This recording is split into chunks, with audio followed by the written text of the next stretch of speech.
ఈ ఫోటోలో కనపడుతున్నటువంటి famous YouTuber మన దేశంలోనే ఉంటూ శత్రు దేశానికి కీలక రహస్యాలు చేరవేసిన అరాచకాలు వెలుగులోకి వచ్చాయి. ఈ క్రమంలో హర్యానా నుంచి పాకిస్తాన్కి గూఢచారం చేస్తున్నారనే ఒక ఆరోపణలతో इसमें गवर्नमेंट की ही नहीं बट हर उस नागरिक की रिस्पॉन्सिबिलिटी है जो घूमने जाता है, जो जिसको वॉचफुल होना चाहिए.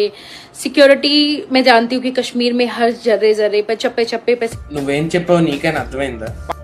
ప్రముఖ యూట్యూబర్ అలాగే బ్లాగర్ జ్యోతి మల్హోత్రాతో పాటు మరో 6 మంది ఇండియన్స్ని అరెస్ట్ చేశారు. ఇండియాలోనే ఉంటూ మన శత్రు దేశమైనటువంటి పాకిస్తాన్కి పలువురు కీలక సమాచారం చేరవేశారు.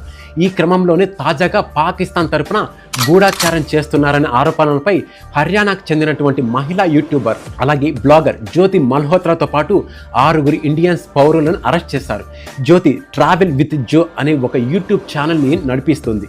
సో ఈ క్రమంలో దేశానికి సంబంధించినటువంటి సున్నితమైన సమాచారాన్ని ఈమె లీక్ చేసి పాకిస్తాన్కి పంపినట్లు ఆరోపణలు ఎదుర్కొంటున్నారు. అయితే జ్యోతి 2023లో పాకిస్తాన్కి వెళ్ళి అక్కడ పాకిస్తాన్ హై కమిషన్ ఉద్యోగి అయినటువంటి డానిస్తో పరిచయం ఏర్పరచుకున్నట్లు దర్యాప్తులో పేర్కొంది. సో డానిస్ ఆమెకు పాకిస్తాన్ నిఘా ఏజెంట్లకు పరిచయం చేశాడు. ఈ క్రమంలోనే ఆమె ఒక ఎన్క్రిప్టెడ్ మెసేజింగ్ యాప్ ద్వారా వారితో సంబంధాలు కొనసాగించినట్లు వెలుగులోకి వచ్చింది. అయితే ఈ కేసులో పంజాబ్లోని మలర్ కోట్లాకు చెందినటువంటి 2 వితంతువులకు సహా మొత్తం 6 అరెస్ట్ చేశారు. అయితే భారత సైనిక స్థావరాలు, వ్యూహాత్మక ప్రదేశాల గురించి సమాచారాన్ని పాకిస్తాన్కి పంపినట్లు వారిపై ఆరోపణలు ఉన్నాయి. అయితే దీనికి గల సంబంధించినటువంటి ఒక విషయం ఏంటో తెలుసా, అలాగే మనీ అలాగే మ్యారేజ్ మొత్తానికి సంబంధించినటువంటి ఆశ పాకిస్తాన్ ఏజెంట్లు వీరికి డబ్బు ఆశ చూపించి వలలో వేసుకున్నారని భద్రతా వర్గాలు చెబుతున్నాయి. కొన్ని సందర్భాల్లో పెళ్లి కూడా చేసుకుంటామని తప్పుడు వాగ్దానాలు చేశారంట. అయితే ప్రస్తుతం నిందితులిద్దరిని విచారిస్తున్నారు. రీసెంట్గా జరిగినటువంటి పహల్గామ్లో జరిగినటువంటి ఉగ్ర దాడి తర్వాత భారత భద్రతా సంస్థలు మరింత అప్రమత్తమయ్యాయి. సో దేశవ్యాప్తంగా సోదాలు నిర్వహిస్తున్నాయి. దేశ వ్యతిరేక కార్యకలాపాలు పాల్పడిన ప్రతి ఒక్కరిపై కూడా వెంటనే చర్యలు తీసుకుంటున్నాయి.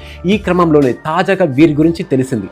అయితే పహల్గామ్ ఉగ్ర దాడి తర్వాత ఇది ఏప్రిల్ 22, 2025 జమ్మూ కాశ్మీర్లో జరిగినటువంటి పహల్గామ్ పాకిస్తాన్కి చెందినటువంటి ఉగ్రదాడులు జరిగాయి. సో ఈ కేసులో ఈ ఉగ్రదాడిలో 26 మందిని అవంశుభం తెలియని వ్యక్తులు పర్యాటకులను టార్గెట్ చేస్తూ మీరు హిందువులా కాదని ఒక ఉద్దేశంతో వాళ్ళని కాల్చి చంపారు.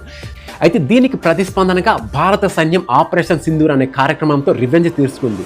సో ఈ క్రమంలో పాకిస్తాన్లో అనేక ఉగ్రవాద స్థావరాలపై ధ్వంసం చేసింది.